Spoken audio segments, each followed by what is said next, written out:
At least 60 young people from across Africa have been chosen to be part of the Young Leaders Career Development Program.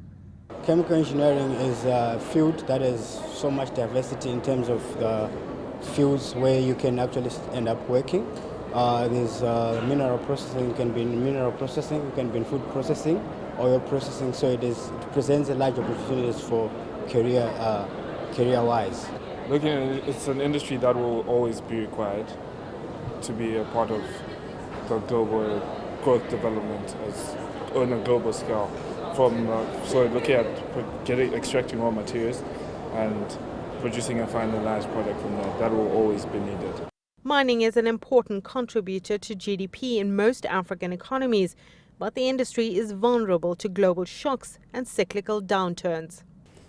We meet at a time when the mining industry is faced with tough times.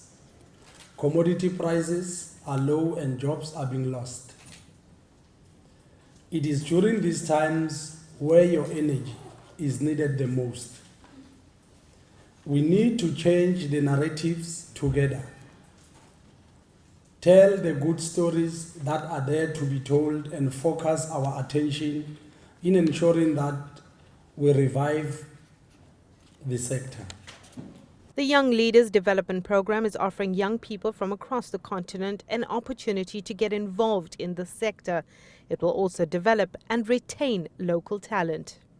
There's a lot of innovation that's needed in the future. And going forward, you can't just be repeating history, because the resources in the earth are getting more and more depleted. So that calls for a lot of innovation, and that's what I'm aiming to build towards, to enforce more sustainable development.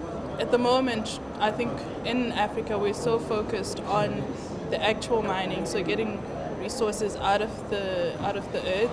But then we could also, I recently saw a talk about sort of like the future of mining in Europe. The guy was from Belgium, I think, where they're mining cars, so recycling all the material and the metals from cars. So in that sense, it's another way that mining could go. So instead of just then degrading the earth all the time, then we could also recycle the same minerals. South Africa's Department of Minerals will spearhead the program. 5 students have already received full bursaries.